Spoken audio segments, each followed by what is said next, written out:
All right, so in this video, I want to talk a little bit about how to grow an audience online.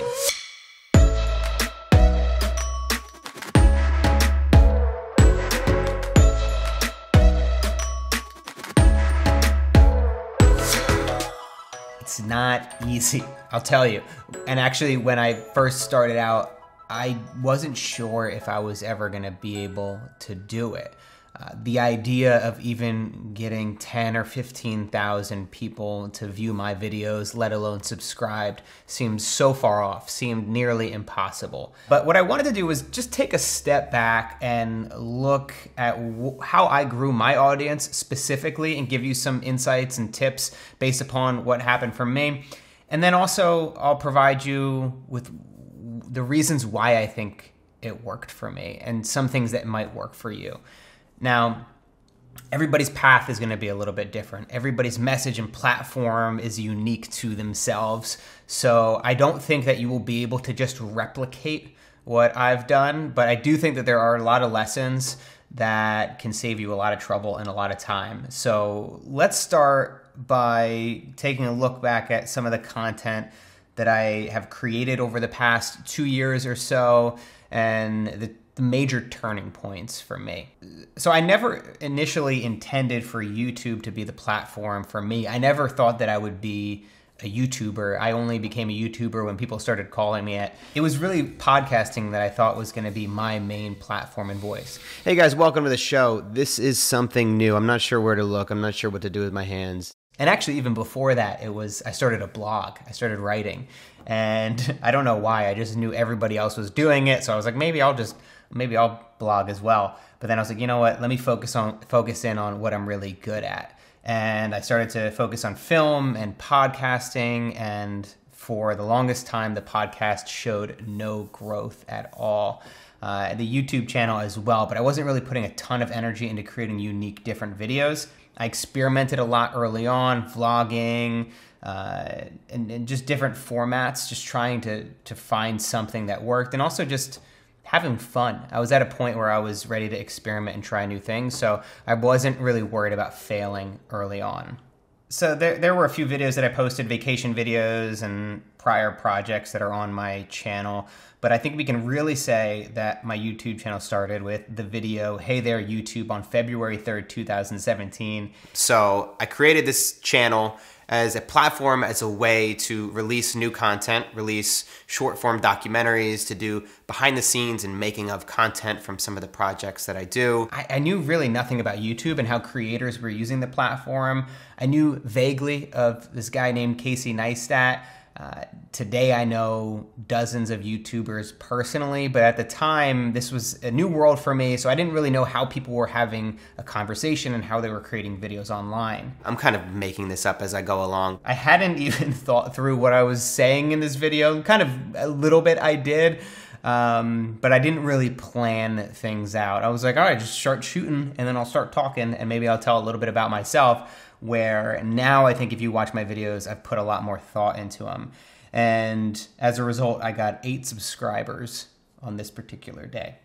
So fast forward to March 23rd, 2017, that was a pretty big day for me. So leading up to this day, I was working on a 6-part series called Making Minimalism.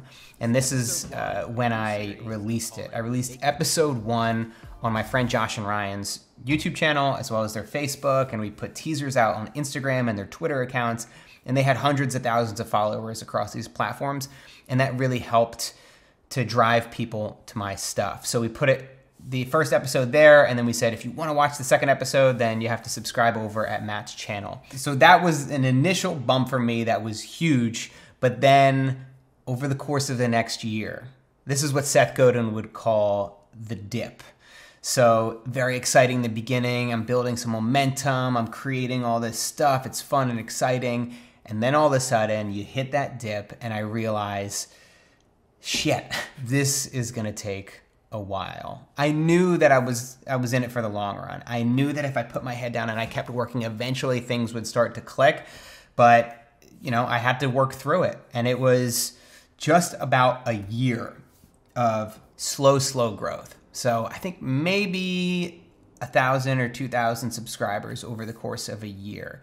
And it's really hard to get excited about, because over the course of a year, that just means a few subscribers every day. My videos, I remember just being happy if they broke 500 views, but I knew this was something that I had to work through. So I just kept moving forward.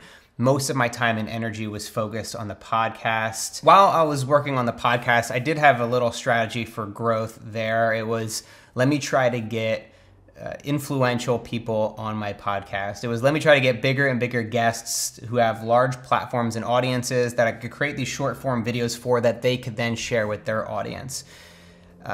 This is a tactic that only works if you're able to provide something really high value to them, something that they wouldn't be able to do themselves, something that they would be impressed with. And it worked out pretty well. It's definitely slow growing, but it's growth, which I hadn't had up until that time. So having people like Rich Roll and The Minimalist on my podcast, creating these videos that they could share with their audience, definitely drove, quite a few people over to my stuff and started to develop some momentum. But then I released this video called My Minimalist Apartment, and everything changed. Hi there. My name's Matt D'Avella. I directed the Netflix documentary Minimalism, and this is my minimalist apartment. So this video just quickly started to rise in views. I think it got like 20,000 views in a week, far surpassing anything that I had gotten at that time. And then once I saw the fact that this video had done so well, I realized, okay, no, I need to drop not everything I was doing, but drop as much as I could that I could make time for this. So I made a lot of videos in the coming weeks and months. For the first month, really, as that growth started to happen, I started to see more people subscribing, more than I'd ever seen. I was like, I need to buckle down and make 2 videos every week and just keep putting out consistency. I need the audience to get familiar with me and expect videos from me. And I didn't think that 1 a week would be enough. So that first month or 2, I put out 2 videos a week. Videos like how to pack like a minimalist, the myth of I don't have, and how I paid off $97,000 in student loans in 4 years.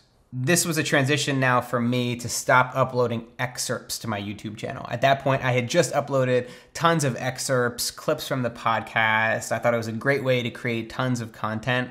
But what I came to realize is that subscribers want quality. They don't just want a clip. Every time somebody clicks a video of mine, I want them to know he put everything he had into this. This is going to be, I'm going to learn something from it. I'm going to be entertained from it. And I just don't think that there's enough of that in a clip. So there was a lot of natural growth that happened from there. It just started to build pretty quickly from my perspective, and then quickly enough that it caught YouTube's attention. And then on March 16th, 2018, YouTube put me on the trending page as a creator on the rise. And I got 5,778 subscribers in 1 day, which is just mind-blowing. It was hard to fathom that amount of people watching my videos and subscribing. When I saw my name on the trending page, I saw my face, I thought that there was a mistake. Like, how did somebody even spot me? How did they even see my stuff?